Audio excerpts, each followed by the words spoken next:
Assalamualaikum warahmatullahi wabarakatuh. Waalaikumsalam warahmatullahi wabarakatuh. Sebelumnya perkenalkan, nama saya Regan Mahya Anantafatan dari kelas 12-7 absen 31. Pada kesempatan yang berbahagia ini, saya berbincang dengan Bapak Haji Ahmad Rondi selaku salah satu imam dari Masjid Hidayatul Insan sekaligus eyang saya. Di kesempatan yang berbahagia kali ini, saya akan membahas tentang hubud dunia atau yang lebih dikenal dengan kecintaan dunia yang berlebihan. Ustadz Hanan Ataki pernah berkata bahwa hubud dunia dapat dikategorikan sebagai inti permasalahan yang paling besar di dunia ini. Nah, agar kita langsung dapat menjawab pertanyaan tersebut, kita akan langsung bertanya kepada narasumbernya. Baik Pak Haji Ahmad Rondi, sebelumnya saya izin bertanya, bagaimana cara untuk menjadikan dunia ini sebagai ladang akhirat, bukan malah sebagai tujuan hidup di dunia, yang padahal dunia itu bersifat hanya sementara dan akhirat itu selamanya, Pak? Ya. Gini, maksudnya ya dunia itu memang untuk bekal nanti di akhirat sana. Kita belum tahu apa yang akan ada di sana. Tapi kita ibaratnya untuk bepergian, kita perlu punya sangu, punya bekal untuk ya sampai ke tempat tujuan. Begitu juga akhirat, kita belum tahu di mana tempatnya, kita tidak tahu ada apanya, kita tidak tahu. Tapi yang jelas diterangkan dalam Al-Quran maupun dalam hadis bahwa di sana itu adalah hari pembalasan. Pembalasan apa? Yaitu pembalasan ketika masih duduk dunia itu apa yang dikerjakan. Jadi untuk kehidupan di dunia itu memang suatu tempat kita dilahirkan itu untuk mencari keridhaan Allah Subhanahu wa taala. Ya, kita nanti di akhirat agar hidupnya lebih baik daripada di dunia. Nah, syukur itulah akan di dunia lebih baik, akan baik, di akhirat lebih baik. Itu yang kita harapkan.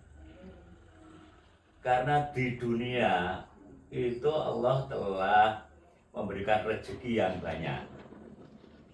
Nah, biasanya rezeki yang banyak itu bisa menyebabkan kita bahkan lupa kepada Allah.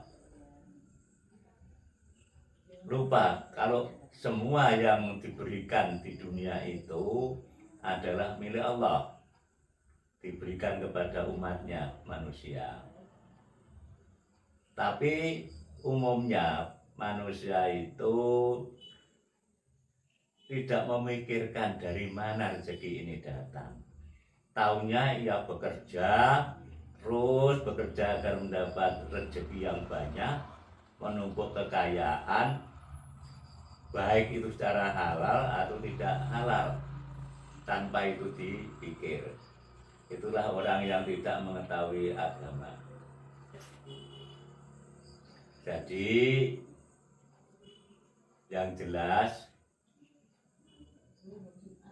untuk akhirat itu memang ya apa yang di dunia itu akan dipertimbangkan. Jadi orang-orang yang tidak percaya adanya rezeki dari Allah itu hidupnya di dunia dia bahkan disegurah itu, dibiarkan biar senang-senangnya dipol-polke lah, dipol-polke. Tapi nanti di dunia akan juga mendapat balasan di neraka yang paling pol bawah itu nantinya. Maka rezeki yang dari Allah itu ya perlu kita amalkan. Kan sudah ada aturannya itu. Ada zakat, sedekah dan sebagainya. Ya, itu untuk memberi kebersamaan kepada sesama manusia. Dan karena kita di dunia itu cinta kepada Allah Subhanahu wa taala dengan bersolat dan sebagainya, apa yang diperintahkan dari Allah Subhanahu wa taala itu dijalankan sebaik-baiknya, terutama salat 5 waktu. Banyak orang yang meninggalkan salat, bahkan dia juga tahu itu adalah perintah dari Allah Subhanahu wa taala. Nah, itu perintah dari Allah itu. Ya. Sehingga di dunia itu memang diberi kebebasan.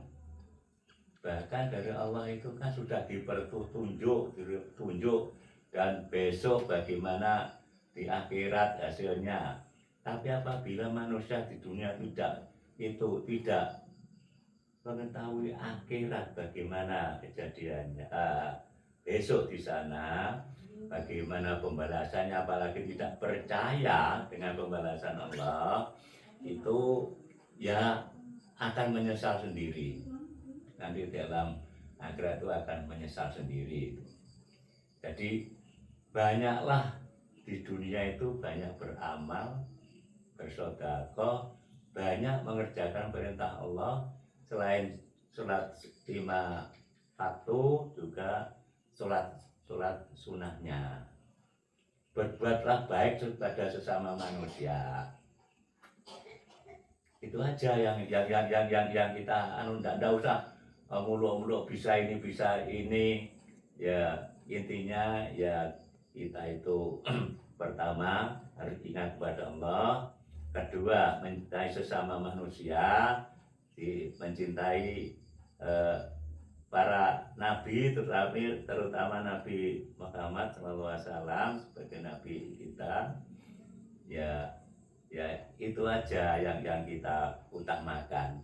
Yang lain-lainnya enggak usah mikir diterima atau enggak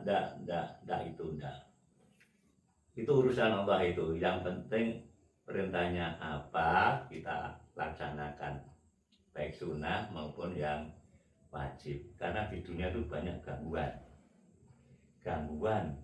Yang saya maksud gangguan itu berbagai macam gangguan kemewahan di dunia. Banyak sekali itu masuk gangguan sehingga melupakan bagaimana nanti di akhirat. Ya, jangan lupa.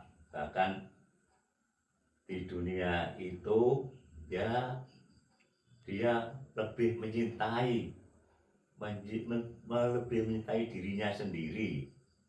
Artinya mungkin kekayaannya, mungkin ketampanannya, kecantikannya dan sebagainya, tanpa dia mengingat besoknya bagaimana. Itu. Jadi apa yang ada di dunia ini, buatlah sebanyak-banyaknya berbuat baik. Berbuat baik ada yang saya terangkan tadi, menjadi ibadah, mencintai sesama manusia, ya saling menjaga persaudaraan. Nah, itu merupakan ladang bekal itu. Ya, tabungan kita di akhirat itu ada dari dunia itu tabungannya. Nah, di sana nanti kita membuka tabungan itu. Ya. Itu sedikit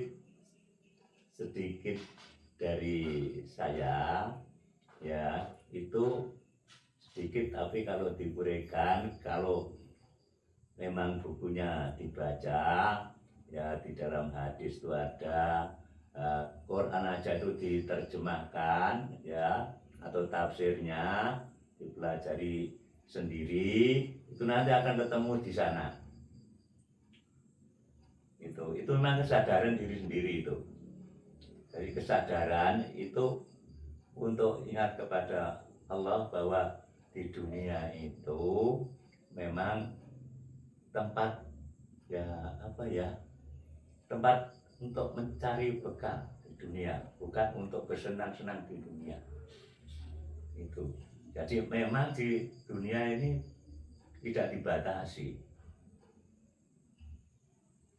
Jadi bekal akhirat itu adalah dari dunia, itu dikumpulkan dari dunia ya sementara itu.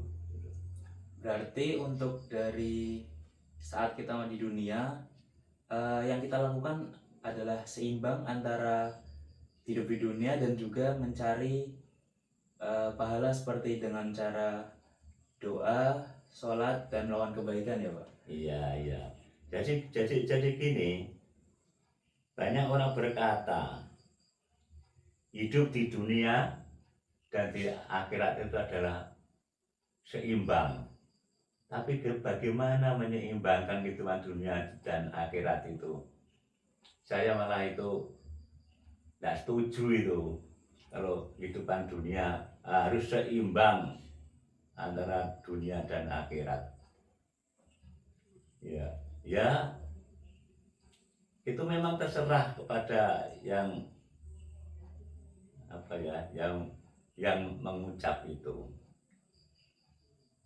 Ya, saya kira enggak kehidupan di dunia kan hanya sebentar saja. Padahal kehidupan di akhirat itu langgeng selamanya, kita enggak tahu batasnya itu. Ya maka disamakan kehidupan dunia sama dengan apa ya, bekal di dunia macam-macam tuh yang berkata dan seimbang antara dunia dan akhirat. Jangan dikatakan seimbang lah, imbang dunia dan akhirat itu. Sebetulnya tidak sama itu, lain sekali itu. Penjelasannya itu lain kali lah itu. Lain kesempatan lah itu. Iya. Alhamdulillah Pak, sudah cukup menjawab untuk pertanyaan saya yang di awal tadi. Ya. Terima kasih sudah menjadi narasumber untuk tugas saya kali ini. Sekali lagi saya ucapkan terima kasih kepada Bapak Haji Ahmad Rondi. Cukup sekian pada podcast malam hari ini. Sekian dari saya dan assalamualaikum warahmatullahi wabarakatuh. Waalaikumsalam warahmatullahi wabarakatuh.